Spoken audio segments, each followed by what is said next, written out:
Hello friend, कैसे हैं आप लोग। आई होप आप सभी लोग बहुत अच्छे से रहेंगे। इस ट्यूटोरियल में आपको एक्सचेंज सर्वर के बारे में बताने जा रहा हूं। एक्सचेंज सर्वर क्या होता है। सबसे पहले हम बात करते हैं कि एक्सचेंज सर्वर क्या होता है। एक्सचेंज सर्वर जो होता है एक मेल सर्वर होता है।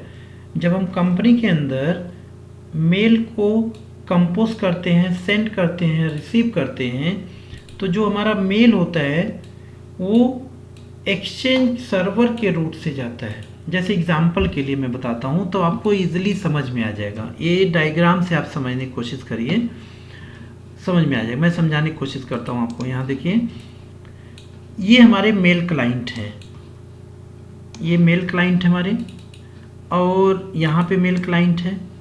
सपोज करो एक ऑर्गेनाइजेशन है, ये यहाँ पे हमारा दूसरा ऑर्गेनाइजेशन है। अब होता क्या है, जब हम कोई मेल यहाँ से सेंड करते हैं या रिसीव करते हैं, हमें इंटरनेट की ज़रूरत होगी। यहाँ पे इंटरनेट कनेक्शन है, देखिए ये ऑर्गेनाइजेशन के लिए भी और यहाँ के लिए भी।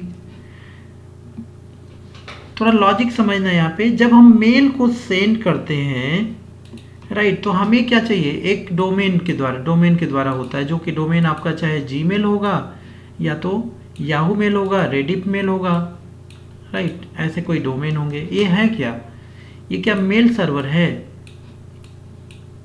क्या इसके अंदर हम कोई अकाउंट क्रिएट कर सकते हैं? जी नहीं।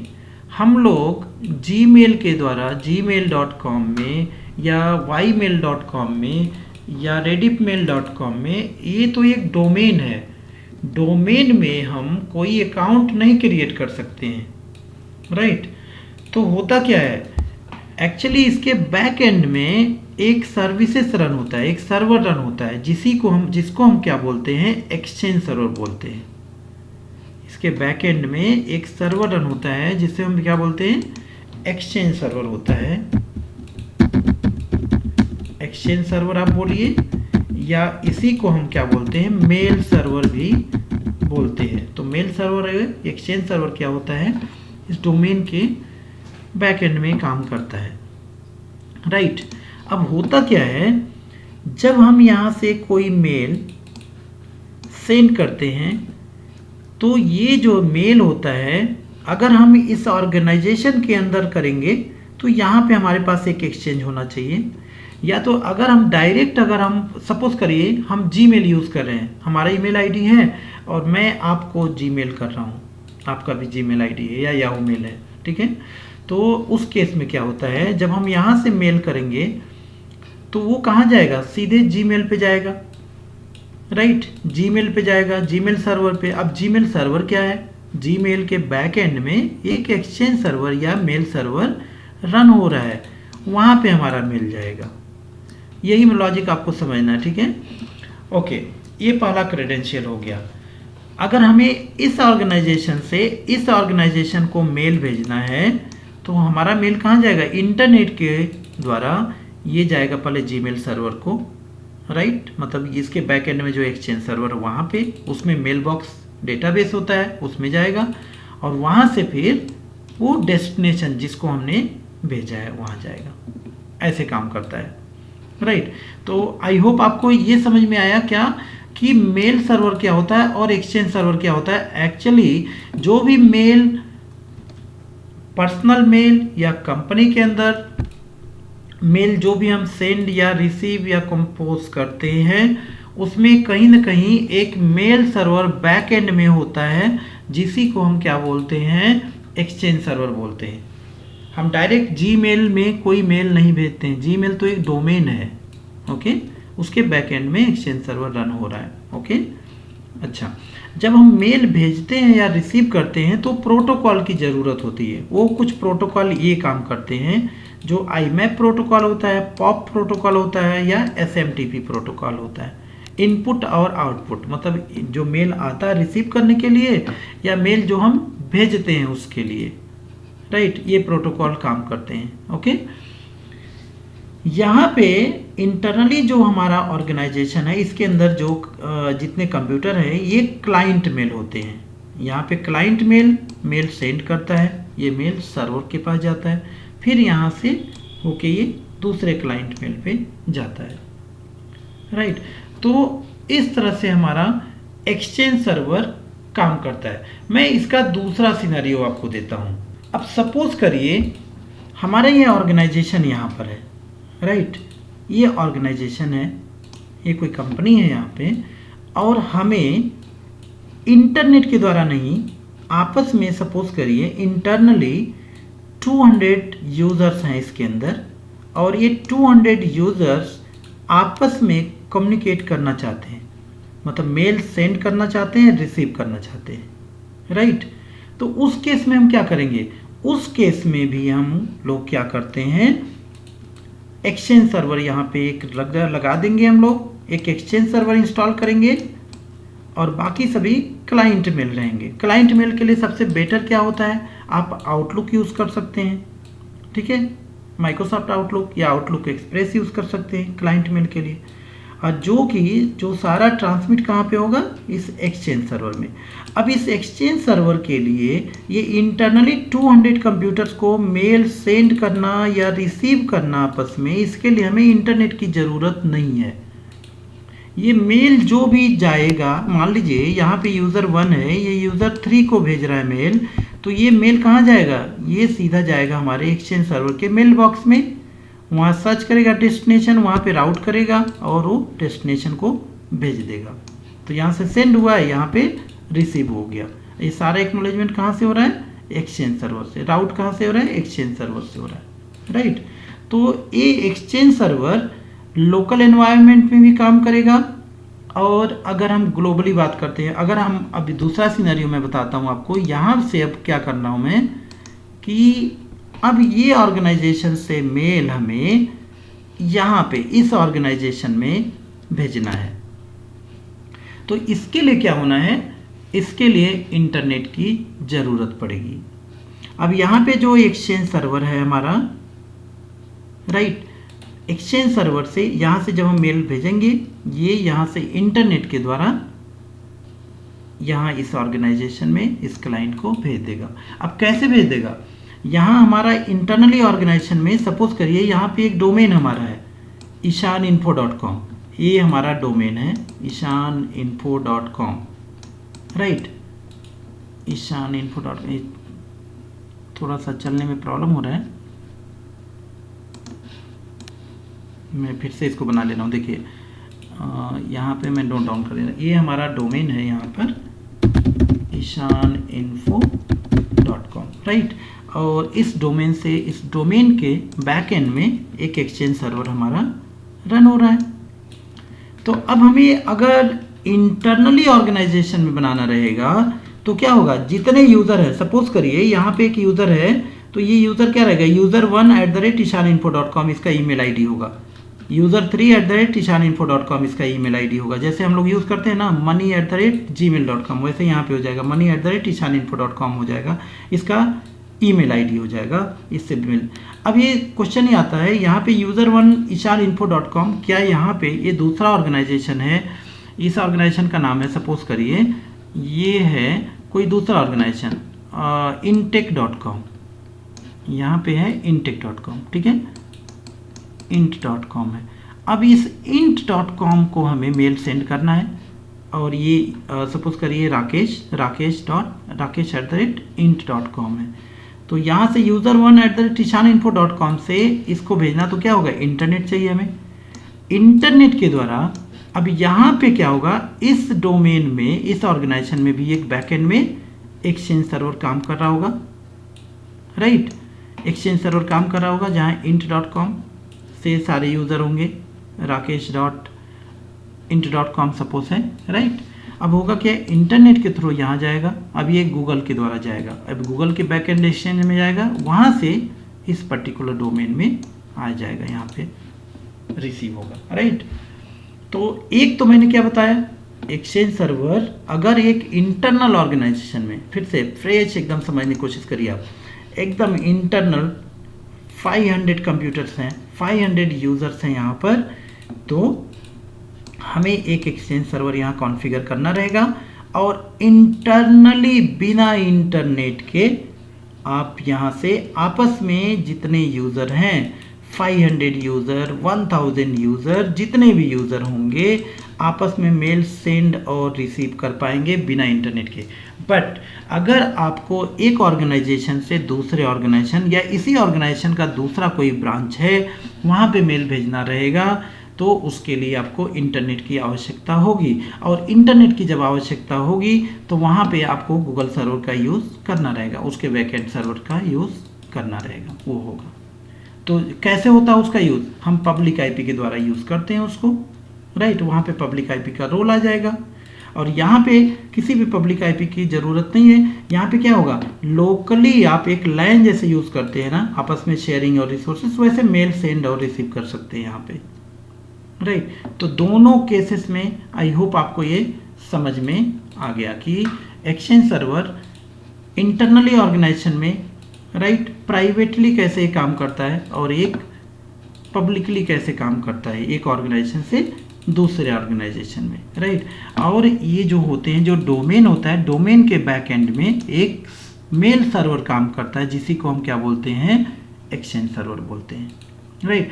बिना एक्सचेंज सर्वर के, मतलब बिना मेल सर्वर के आप इस डोमेन के द्वारा ना तो कोई यूज़र बना सकते हैं, ना तो कोई आप अकाउंट बना सकते हैं, ना तो मेल सेंड और रिसीव कर सकते हैं।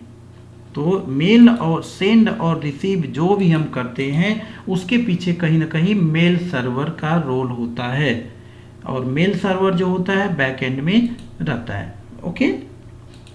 मेल सर्वर के द्वारा ही हम करते हैं। अब क्वेश्चन ये आता है कि ये एक्सचेंज सर्वर को हम कैसे कॉन्फ़िगर करेंगे। अगर एक्सचेंज सर्वर हमें अपने ऑर्गेनाइजेशन के लिए पब्लिकली या प्राइवेटली अगर हमें यूज़ करनी है इसको, हम इसको कॉन्फ़िगर कैसे करेंगे, क्या क्या इसकी रिक्वायरमेंट होगी, ठीक है। तो इसके बारे में हम लोग बात करते हैं। अच्छा, इससे पहले मैं एक चीज़ और बता दूं कि ऑर्गेनाइजेशन में मेल सेंड और रिसीव करने के लिए दो चीज़ों की हमें आवश्यकता है, एक मेल सर्वर की और एक मेल क्लाइंट की। मेल सर्वर के लिए हम लोग क्या यूज़ कर रहे हैं, एक्सचेंज सर्वर को यूज़ कर रहे हैं। मेल क्लाइंट के लिए हम लोग क्या यूज़ कर रहे हैं, आउटलुक को यूज़ कर रहे हैं, ओके। अब चलिए, अब मैं दूसरा सिनेरियो आपको बताता हूं कि कैसे एक्सचेंज सर्वर इंस्टॉल करना, कैसे कॉन्फ़िगर करना होता है, राइट, कैसे ये काम करता है, इसके बारे में बात करते हैं। तो गाइस यहाँ पे देखिए, एक्सचेंज सर्वर सबसे पहला कंडीशन ये होता है, एक्सचेंज सर्वर हम लोग डायरेक्ट डोमेन कंट्रोलर के ऊपर इंस्टॉल नहीं कर सकते। मतलब एक डोमेन ऑर्गेनाइजेशन में तो रहेगा ना, मान लीजिए हमारे पास ये 200 क्लाइंट है, 200 यूज़र्स है, 200 को मैनेज करने के लिए डोमेन कंट्रोलर तो होगा ही। तो एक डोमेन कंट्रोलर है यहाँ पे, जिसका डोमेन हमारा क्या है, सपोज करिए मैंने दे दिया यहाँ पे ishaninfo.com है, हमारा डोमेन है ishaninfo.com, ये है, राइट। अब क्या होता है, अगर एक्सचेंज सर्वर आपको इंस्टॉल करना है, कॉन्फ़िगर करना है, तो इसके लिए आपके पास एक डेडिकेटेड सर्वर होना है जिसको हम लोकल सर्वर बोलते हैं। और इस लोकल सर्वर को आपको क्या करना होता है, इस डोमेन में ज्वाइन करना होता है। ज्वाइन करने के बाद आप इसके अंदर एक्सचेंज सर्वर आप इंस्टॉल करते हैं, ओके। सबसे पहला कंडीशन क्या है, एक डोमेन कंट्रोलर रहेगा। डोमेन कंट्रोलर में लोकल सर्वर को ज्वाइन करना रहेगा, चाहे कोई वो सर्वर हो जाए। यहाँ पे 2008 R2, 2012, 2016 या 2019 कोई भी सर्वर आप यहाँ पे उसको एज ए एक्सचेंज सर्वर बना सकते हैं, बट डोमेन कंट्रोलर को आप एक्सचेंज सर्वर नहीं बना सकते, राइट, ओके। अब एक्सचेंज सर्वर जब हम इंस्टॉल करते हैं इसके अंदर, तो एक्सचेंज के अंदर एक्सचेंज के पास कई सारे रोल होते हैं। एक्सचेंज सर्वर में रोल होते हैं, नॉर्मली 5 रोल देखा गया, कौन कौन, mailbox server role, client access server role, hub transport role, edge transport role and unified messaging role. ये 5 रोल स्टार्टिंग से। अगर हम एक्सचेंज सर्वर की बात करें तो इसके कई सारे वर्जन्स आए। एक्सचेंज सर्वर 2000 से आए, exchange server 2000, exchange server 2003, exchange server 2007, exchange server 2010, exchange server 2013, exchange server 2016, right. और इसके बाद कहीं ना कहीं ऑफिस 365 एक्सचेंज सर्वर पे भारी पड़ने लगा, राइट। तो अगर हम बात करें एक्सचेंज सर्वर 2007 या 2010, तो उसमें ये 5 रोल आपको मिलेंगे। कौन कौन role, mailbox, client access, hub transport, edge transport and unified messaging, जिसमें मेन जो रोल होता है, इसमें दो रोल ये काम करता है। कौन कौन? Mailbox server and client access server role. इसीलिए जो लेटेस्ट टेक्नोलॉजी आया बाद में एक्सचेंज सर्वर 2013 से ये सारे रोल ख़त्म कर दिया गया। आप एक्सचेंज सर्वर 2013 में आप देखोगे, एक्सचेंज सर्वर 2016 में आप देखोगे तो आपको क्या मिलेगा? Mailbox server role and client access server role, बस दो ही रोल आपको मिलेगा। ओके, चलिए अब ये सपोज करिए अभी आपको, अगर आप आज के डेट में आप इंस्टॉल करेंगे तो 2010 थोड़ी आप इंस्टॉल करने जाएंगे, 2013 या 2016 या 2019 यही तो इंस्टॉल करेंगे एक्सचेंज सर्वर, राइट। तो यहाँ पर सपोज करिए एक्सचेंज सर्वर 2000 जो भी इंस्टॉल किए, mailbox database, mailbox role create होगा। अब क्यों मेल बॉक्स, इसका रोल क्या होता है? मेल बॉक्स जो है इसका रोल क्या होता है? ये मेल बॉक्स रोल जो है ये मेल बॉक्स डेटाबेस क्रिएट करता है। जो भी मेल सेंड करते हैं या रिसीव करते हैं, ये मेल जो होता है राउट यहीं से होती है, इसी डेटाबेस में होती है सारी मेल। अब होता कैसे काम करता है? सपोज करो जितने यूजर्स बने हमारे एक्टिव डायरेक्टरी में, वो यूजर्स को आप एक्सचेंज सर्वर में ऐड कर सकते हो, या एक्सचेंज सर्वर में डायरेक्ट जब हम मेल बॉक्स यूजर बनाते हैं, जो नॉर्मल यूजर होता है ना एक्टिव डायरेक्टरी में, वैसे ही हम मेल बॉक्स यूजर बनाते हैं। यहाँ पे जब हम इस यूजर को बनाएंगे, यहाँ पे यूजर अकाउंट बनाएंगे, तो वो ऑटोमेटिक वो यूजर यहाँ पे स्टोर हो जाता है एक्टिव डायरेक्टरी में। या एक्टिव डायरेक्टरी का यूज़र हम एक्सचेंज सर्वर में भी उसको, एक नॉर्मल यूज़र जैसे मनी यहाँ पे बना हुआ यूज़र, उस मनी यूज़र को हम मेल बॉक्स यूज़र बना सकते हैं, जिससे मेल हम सेंड या रिसीव कर सकते हैं, राइट। तो एक्सचेंज सर्वर को ऐसे हम कॉन्फ़िगर करते हैं। उसके लिए क्या होता है? डोमेन कंट्रोलर, और जो मशीन पे इंस्टॉल करना उसको ज्वाइन करना रहता है, log in as a domain administrator, और उसके अंदर हम एक्सचेंज सर्वर इंस्टॉल कर लेते हैं। उसके बाद आपको दो रोल ये आप आज के डेट में मिलेगा, ओके। और उसके बाद ये सारे हमारे मेल क्लाइंट हैं, जहाँ से मेल आप भेजोगे तो उस पर्टिकुलर मेल बॉक्स डेटाबेस में जाके इसके रास्ते से राउट करेगा। जब आप मेल भेजेंगे तो यहाँ पे देखेगा कि इसका जो डेस्टिनेशन है कहाँ पे है, वहाँ से राउट करके वो डेस्टिनेशन को भेज देगा। तो अब क्वेश्चन यहाँ पे ये आता है कि एक्सचेंज सर्वर का काम आपने जान लिया, एक्सचेंज के सर्वर को कैसे कॉन्फ़िगर करना, मतलब क्या होता है ये पहले जब हम काम करते थे एक्सचेंज सर्वर पे तो बहुत ज़्यादा इसका डिमांड था, और एक हाई पेबल सैलरीज पे जो भी एडमिनिस्ट्रेटर, एक्सचेंज एडमिनिस्ट्रेटर काम करते थे, एक नॉर्मल जो डोमेन एडमिनिस्ट्रेटर होता है उसके कंपैरिजन में एक्सचेंज एडमिनिस्ट्रेटर की सैलरी ज़्यादा होती थी, ठीक है। बट धीरे धीरे करके ये सभी क्या होता है, ऑन प्रेमिसेस से ये क्लाउड प्रेमिसेस में शिफ्ट हो रहा है। अब कैसे हो रहा है इसके बारे में बात करते हैं। ये मेल सर्वर जो होता है ना, ये दो प्रकार का होता है, दो कैटेगरी में इनको डिवाइड किया गया। एक होता है ऑन प्रेमिसेस और एक होता है क्लाउड प्रेमिसेस। तो जो ऑन प्रेमिसेस है उसको हम बोलते हैं, ऑन प्रेमिसेस जो मेल सर्वर है जिसको हम क्या बोलते हैं, एक्सचेंज सर्वर बोलते हैं, और जो ऑफ प्रेमिसेस क्लाउड प्रेमिसेस है उसको हम क्या बोलते हैं, ऑफिस 365। तो अगर हम बात करें यहाँ पे तो एक है एक्सचेंज सर्वर जो ऑन प्रेमिसेस है, और दूसरा क्या है, ऑफिस 365 जो क्लाउड बेस है। तो अब अगर हम बात करें आज के डेट में जो बूमिंग है वो क्लाउड एडमिनिस्ट्रेटर पे है, राइट। तो आने वाले टाइम में अब धीरे धीरे सारी कंपनियां ऑन प्रेमिसेस पे काम करने के बजाय क्लाउड प्रेमिसेस में काम कर रही हैं। तो अगर आप बिगिनर्स हो, अगर आप सिस्टम एडमिनिस्ट्रेटर हो या डेस्कटॉप सपोर्ट इंजीनियर हो, और अगर मेल सर्वर पे काम करना चाहते हैं तो आपको एक्सचेंज के बजाय ऑफिस 365 पे मूव करना होगा, क्योंकि आने वाले टाइम में अब ऑन प्रेमिसेस में काम धीरे धीरे कम होता जा रहा है और क्लाउड प्रेमिसेस में काम बढ़ता जा रहा है। तो आने वाले टाइम में कहीं ना कहीं सारी चीज़ें, यहाँ तक कि छोटी ऑर्गेनाइजेशन आप देखोगे तो छोटी ऑर्गेनाइजेशन भी शिफ्ट हो रही हैं क्लाउड पे। तो ऑन प्रेमिसेस मतलब समझ में आया, ऑन प्रेमिसेस में मतलब ये होता है कि अपने ऑर्गेनाइजेशन के अंदर ही जो भी हम काम करते हैं उसको ऑन प्रेमिसेस आपके अकॉर्डिंग सब कुछ काम होगा। एंड क्लाउड प्रेमिसेस मतलब आपके अकॉर्डिंग सब कुछ नहीं होगा, वो क्लाउड के अकॉर्डिंग आपको करना पड़ेगा, पोर्टल पे सब कुछ हमें करना पड़ेगा, चाहे वो माइक्रोसॉफ्ट का हो, चाहे गूगल का हो, या फिर अमेजोन का हो। ठीक है, तो ये 2 चीज़ें हैं आपको जानना है।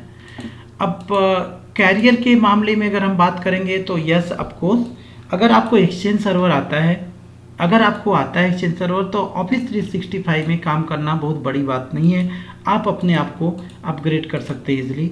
लेकिन अगर आपको एक्सचेंज सर्वर नहीं आता है और आपको मेल सर्वर पे काम करना है या क्लाउड पे फ्यूचर में स्विच करना है, तो आपको एक्सचेंज सर्वर सीखने के बजाय आप डायरेक्ट ऑफिस 365 पे फोकस करना शुरू कर दीजिए, वो ज़्यादा बेटर रहेगा। क्योंकि आने वाले टाइम में अभी, और ऐसा नहीं है ऑफिस 365 अभी से, पहले से था, लेकिन पहले ज़्यादातर कंपनी जो मिडिल ग्रेड की कंपनी है ज़्यादातर ऑन प्रेमिसेस पे फोकस करती थी, जहाँ पे हम प्राइवेट क्लाउड यूज़ करते थे, अपना खुद का एक छोटा मोटा डेटा सेंटर हम बना के वहाँ पे काम करते थे, क्योंकि वो सिक्योर ज़्यादा था। अगर एक कंपनी, हम बात करेंगे, ये एक सेपरेट ट्यूटोरियल इसके लिए आप लोगों के लिए बनाएंगे कि जो क्लाउड होता है उसमें प्राइवेट क्लाउड का रोल क्या होता है, पब्लिक क्लाउड का रोल क्या होता है।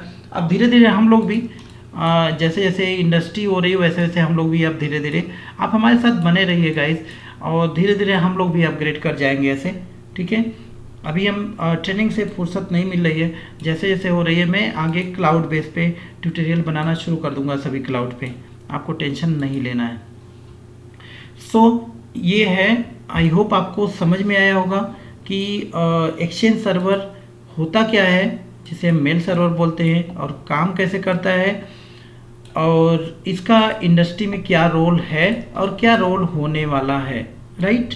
On premises and cloud premises के बारे में थोड़ा सा नॉलेज मैंने देने की कोशिश किया, आई होप आपको समझ में आया।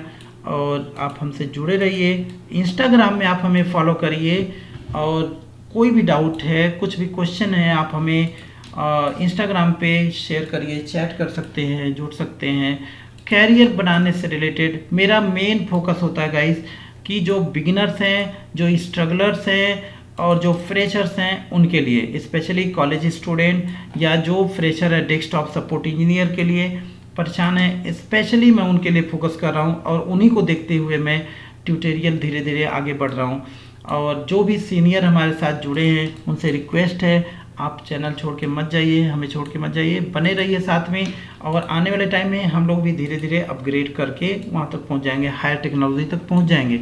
लेकिन एक बिगिनर्स को देखना ज़्यादा ज़रूरी होता है, क्योंकि बिगिनर्स को कम लोग देखते हैं, सब लोग अवॉइड करते हैं। ओके, आई होप आप सभी लोग समझेंगे और इस चैनल को अपना चैनल समझ के सपोर्ट करोगे। Thank you so much.